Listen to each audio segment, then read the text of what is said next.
Okay, in this video, we're going to be talking about vector operations, and we've got them listed here. Let's begin by talking about multiplying by a scalar. And again, a scalar is going to be like a whole number or a fraction. We're multiplying by some value. A vector can be multiplied by a real number k, called a scalar. This will change the magnitude of the vector. If k is a negative, then it'll also reverse the directions. The figures to the right shows the various scalars. So here you have a vector v. If you multiply that by 2 times vector v, it doubles the length. Half of vector v will half the length. If you do a negative times a vector v, it flip-flops it around. It points it in the opposite direction. Adding two vectors. Now this is going to be really important, so we may need to pay close attention to this portion. A geometric representation of addition of two vectors, v and w, is shown at the right. So you have vector v here. You have vector w here. If you were to add the two vectors together, it's going to look like this. Okay, you can actually look at a different way. You could draw it like that if they're both in component form.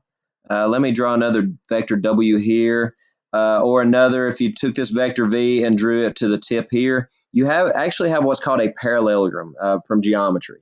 And the resultant vector, which is what they're saying here, the vectors are positioned so that the tip of v coincides with the tail of w, or you could do it as the tail of w and the tip of v, right? The vice versa. The sum of the two vectors is called the resultant, and it extends from the tail of v to the tip of w right here. It's going to be the diagonal of that parallelogram. Super important right there.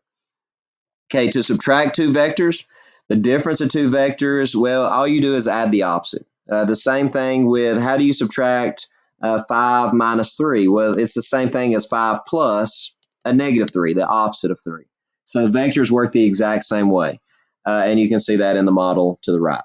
So vector operation rules.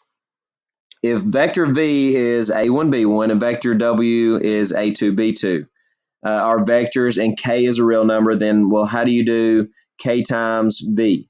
How do you multiply that vector, that scalar k times vector v, which we know is a1, b1? Well, it's pretty easy.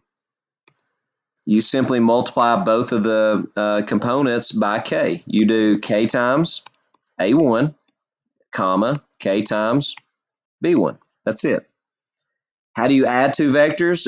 Vector v plus vector w, well, you add as components. You take the x components, or the a components, and you do a1 plus a2.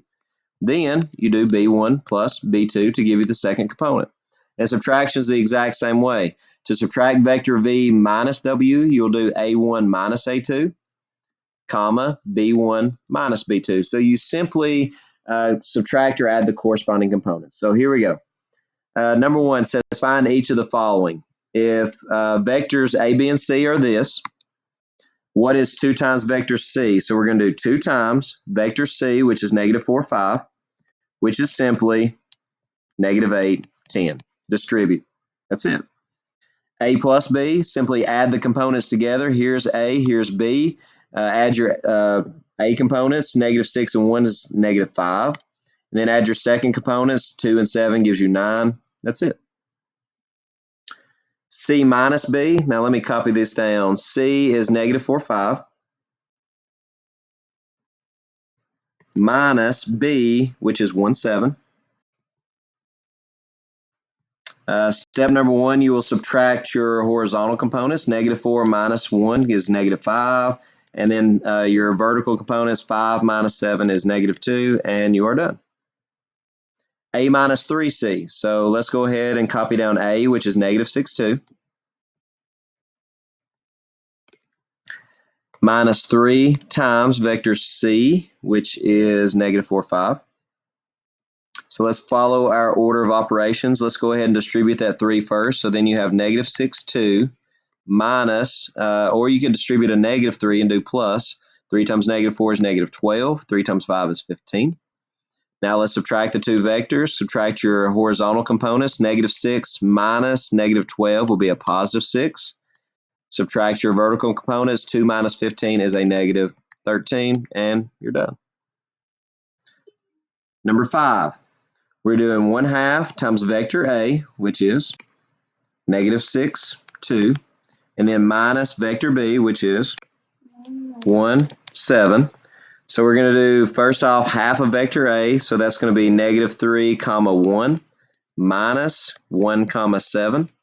Now let's subtract our two vectors. -3 minus 1 is a -4. 1 minus 7 is a -6. Okay, the next one, number 6, you have 4 times vector B, which is 1, 7, plus 5 times vector A, which is -6, 2. Let's go ahead and multiply by our scalars. The first one is now 4, 28, plus the second one is going to be -30, 10. Add your x components together. 4 plus -30 is -26. 28 and 10 gives you 38. There is your resulting vector.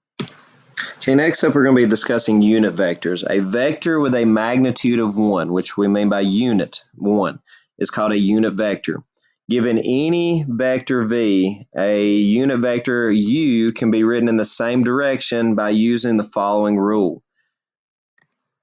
Vector u will equal 1 over the magnitude of vector v times vector v. And the reason we're going to do that, what if the magnitude of vector v is 5? Then in order to make it a unit vector in the same direction, we're going to take 1/5 of that vector. Then it would have a unit length. It would have a length of 1 because it was 5 before. So let's try this. Okay, first step is to find a unit vector in the same direction. We need to find the magnitude of this thing. So let's find the magnitude of v. Find the magnitude of v. Again, that's Pythagorean theorem, which this is actually a triple. So the magnitude of v is going to be 13. 5, 12, 13 is a Pythagorean triple. So all we have to do is take 1/13 of this vector, and we've got it. Vector u, which will be have the same direction, will be 1/13 of this vector, which will be multiply both of these quantities by 1/13 gives you -5/13 and 12/13, and that's it. If you were to check this, use Pythagorean theorem, it would have a length of 1. It has the exact same direction, but it would have a length of 1. Next one, you also have a Pythagorean triple here. 3, 4, 5 is a triple. This is 9, 12. The length of n would be 15. Try that again. So therefore, all we have to do is take 1/15 of this vector, and that's going to be our new vector. The new vector, let's see, find a unit vector u. So our unit vector here will be 1/15 of 9 will be 9/15. 1/15 of 12 would be 12/15. And let's actually reduce those. So we have divide by 3 would be 3/5. And divide by 3 gives you 4/5. That would be our unit vector in the same direction. Next up, find the magnitude of p. That's going to be the square root of 16 plus 1, which is the square root of 17. Now we're going to multiply each of these components by 1 over the square root of 17. So our new unit vector is going to be -4 over the square root of 17, comma, -1 over the square root of 17. Now we do want to rationalize that just to make it look better.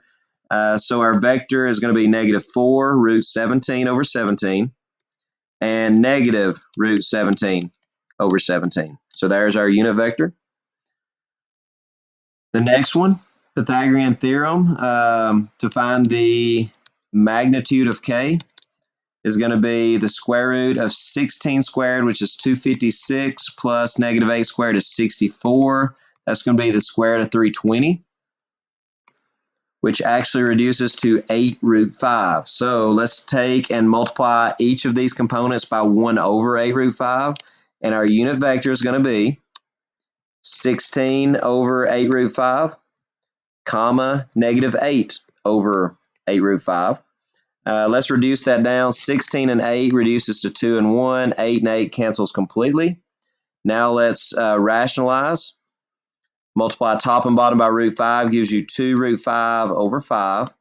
Top and bottom of the second one by root 5 gives me negative 1 root 5, or just negative root 5 over 5. There's your unit vector.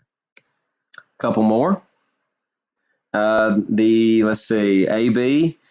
Now, a little bit different here, because before they were giving us component form. Now they're giving us the initial point and the terminal point. So let's go ahead and write that in component form. There's one extra step. X minus x gives you 6. Negative 1 minus negative 7 gives you 6. So therefore, that's a 45, 45, 90. If you use your shortcut, then you know the magnitude of AB is going to be 6 root 2. Because again, it's a 45, 45, 90. It's an isosceles triangle. So what we're going to do to find that unit vector is we're going to multiply each of these by 1 over 6 root 2. And this is what you get. The 6's cancels in both cases. And it leaves you with 1 over root 2, which rationalizes into root 2 over 2, and root 2 over 2. There is your unit vector. And the last one. Again, component form first. Let's subtract our x's. 8 minus negative 1 is 9. Whoops. Negative 2 minus 4 is a negative 6. So therefore, that has a magnitude, we'll just write it, of the square root of 81 plus 36. That's going to be the square root of 117. So pretty ugly magnitude there.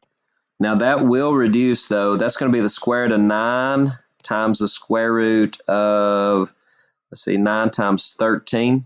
So 3 root 13 is what that simplifies into. So let's multiply each component by 1 over 3 root 13. And that gives you 9 over 3 root 13, comma, negative 6 over 3 root 13. So each of these are working out pretty nice and neat. Reduce 9 and 3 gives you a 3. Reduce 6 and 3 gives you a 2. Multiply top and bottom by the square root of 13 gives you 3 root 13 over 13. And negative 2 root 13 over 13. And there is your unit vector.